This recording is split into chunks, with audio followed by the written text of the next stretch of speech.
Барса келмес аралы Арал теңізінің солтүстік батысында орналасқан Тылсым деуге келетін шағын арал. Көлемі шамамен 27-ге 12 километрді құрайды. Теңіздің саяздануына байланысты аралдың ауданы өсіп тұрады. 80-ші жылдары арал ауданы 133 метр квадратқа тең болса, алайда жағалаудың саяздануы үдей түскен. Аралда барса келмес қорығы құрылған екен.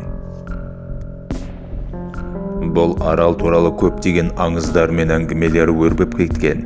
Атам замандардан бері бұл жерде адамдар жоғалады деген қауесеттер таралған.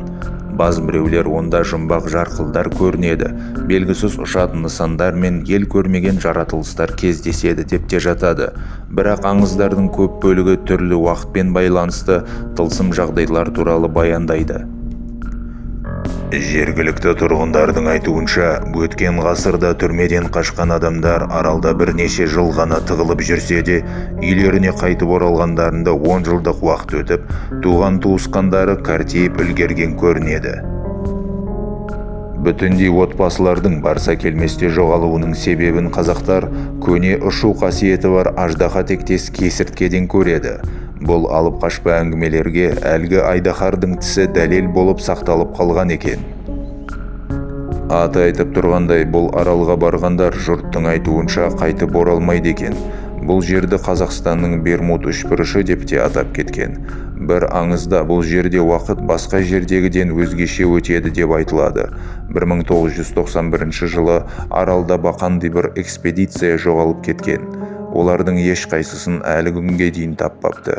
1993 жылы бір топ адам кенеттен түсініксіз бір ақ тұманға тап болыпты. Олардың айтуынша олар сол жерде 20 минуттай ғана болған көрінеді. Ал қайтып келгенде оларды құтқарушылар 20 минут емес, 20 сағат уақыт бойы іздеп жүргенін көрінеді. Бұл тылсым жағдайлардың табиғаты әлі де толықтай зерттелмеген. 60-шы жылдары кеңес экспедициясы бұл жерді барлауға аттанған болатын. Сол жылдары аралда болған алматылық Валерий Анатольевич Запредельный аралда болып жатқан жайттар атом сынақтарының нәтижесі деп есептейді. Болып жатқан түсініксіз жайттарды шешу үшін әскерилер аралға әртүрлі техникамен жабдықталған танк жеткізген болатын. Танкистке әрқашан байланыста болуды бұйырыпты. Танкист бұйрықтарды айна қатесіз ұзақ уақыт бойы рациямен хабар беріп орындапты. Бірақ бір уақытта хабар тарату үзіліп, танкист байланысқа шықпапты. Басқа жерде болған әскерилер не болған екенін білу үшін келгенде, әлгі танкист танкте жоқ болып шықты. Ал танктың өзі қырау басып қалған екен.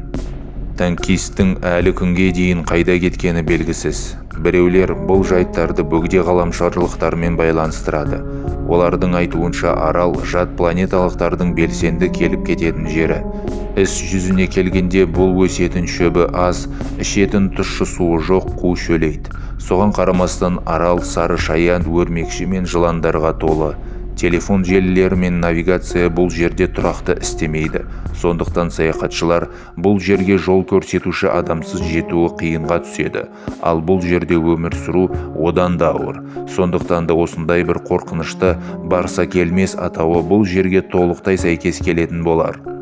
Бірақ барса келмес туралы бұқаралық ақпаратта таралған мәліметтің бір бөлігі жазушылардың ойынан шығып, кейін тылсымға әуес адамдар оны сенімді ақпарат деп таратқан.